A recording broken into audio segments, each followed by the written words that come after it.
అది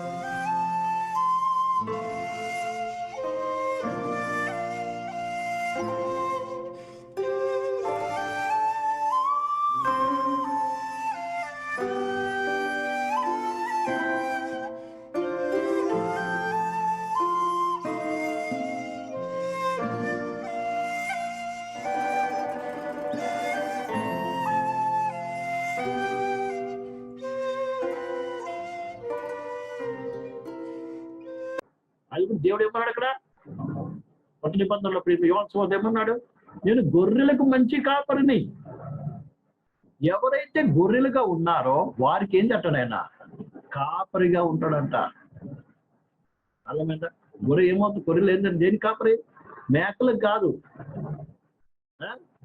లేకుంటే మేకపోతులకు కాదు, పొట్టేళ్ళకు కాదు.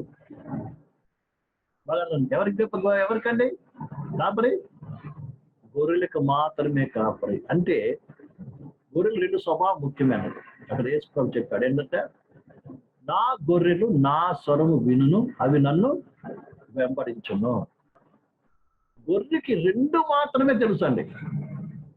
అలాగే ఈ వాక్యం వింటున్నటువంటి మీరు కూడా ఈ రెండు విషయాలు బాగా గ్రహించి ఈ రెండు విషయాలను ఏం చేయాలి? మీరు పాటించవలసిన వారమైన మొట్టమొదట కాపరి స్వరం వినాలి.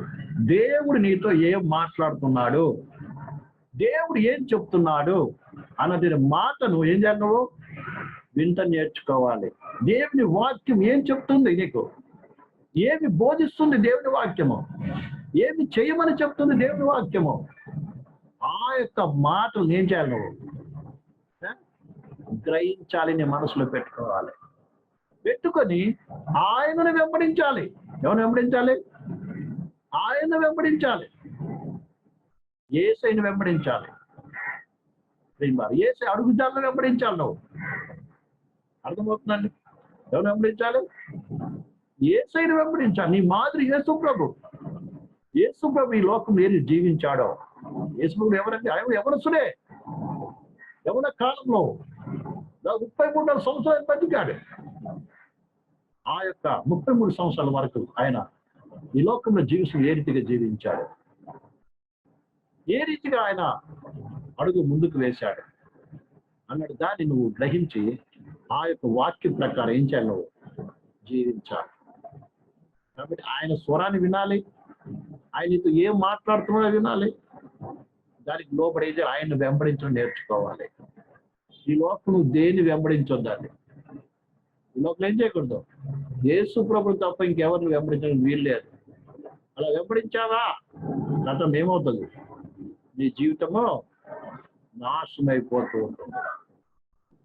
చివరి భవిష్యత్తు నాశనం అయిపోతూ ఉంటుంది. చివరికి నీవు దేవుని చిత్తాన్ని ఏమాత్రం నువ్వేం చేయలేవు, నెరవేర్చా లేవు కదా.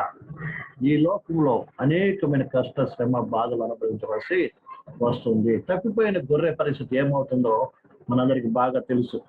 కాబట్టి ఇక్కడ దావీదు తను తాను గొర్రెగా ఏం చేస్తున్నాడు? యేసయ్య తన కాపరిగా, దేవుని తన కాపరిగా అప్పగించుకుంటున్నాడు. అంటే నేనెవరిని? బలహీనుడను. అవునండి, స్పిరిచువల్ గా ప్రతి ఒక్కరు కూడా బలహీనులై ఉన్నారు.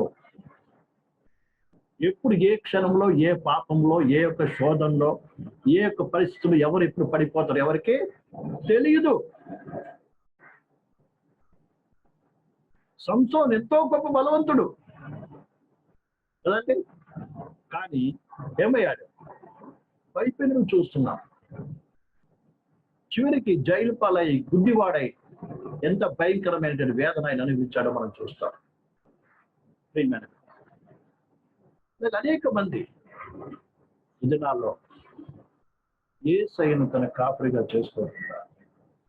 ప్రియమైన పిల్లారా, తమ జీవితాన్ని ఏం చేస్తున్నారు?